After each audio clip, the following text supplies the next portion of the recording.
Hello, my name is Sam. This is my story. I want to tell you how I learned English. I want to share my learning process with you. You can read my story and you can learn English with me. This is I Went to London, Part 33. You can watch all previous videos on my channel in a playlist, I Went to London. I know how you feel. You want to speak English fluently, but every time you try, something holds you back.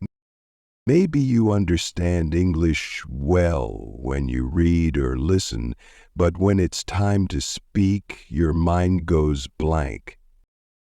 Maybe you worry about making mistakes, or maybe you just don't know enough words to express yourself the way you want. I get it.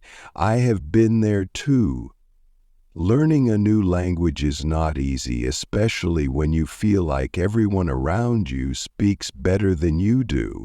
But trust me, fluency is possible. You just need the right method. Think about this for a moment. Have you ever had a situation where you wanted to say something in English, but you couldn't find the right words? Maybe you were at a restaurant and wanted to order food, but you hesitated. Maybe someone asked you a question in English and you understood it perfectly, but when you tried to reply, you got stuck. Or maybe you've been in a classroom and the teacher asked a question. You knew the answer, but you were too nervous to speak up. Didn't want to sound silly or say the wrong thing. I know how frustrating that is. But here's the good news. It doesn't have to be this way. Let me tell you a little about my journey. When I first started learning English, I focused too much on grammar. I spent hours memorizing rules and vocabulary lists. I thought that if I learned all the grammar rules, I would be able to speak fluently. But when I tried to have a real conversation, I couldn't do it. I had to stop and think about every single sentence. It was slow, frustrating, and honestly a little embarrassing. One day I realized something. When I was a child, I didn't learn my first language by memorizing grammar rules.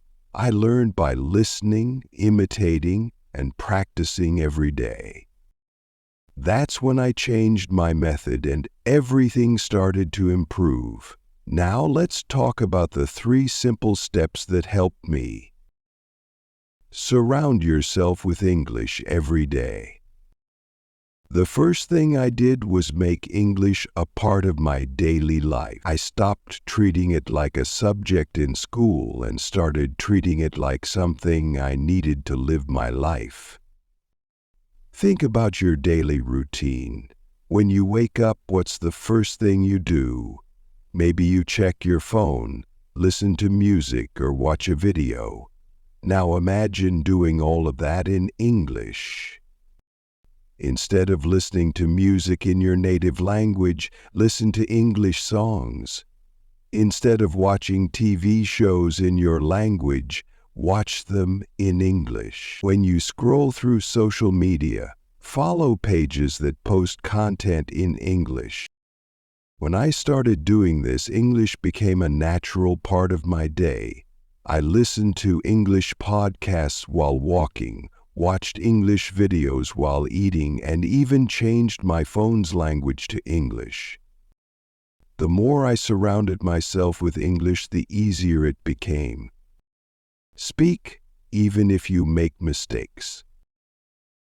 I know this is the hardest part. Speaking English can be scary, especially if you're not confident. But let me tell you something important. Making mistakes is part of the process. Let me give you an example. Imagine a little child who is learning to walk. When they take their first steps, they fall. Do they stop trying? No, they get up and try again. They don't think, what if people laugh at me? They just keep going until one day they can walk without falling. Learning English is the same.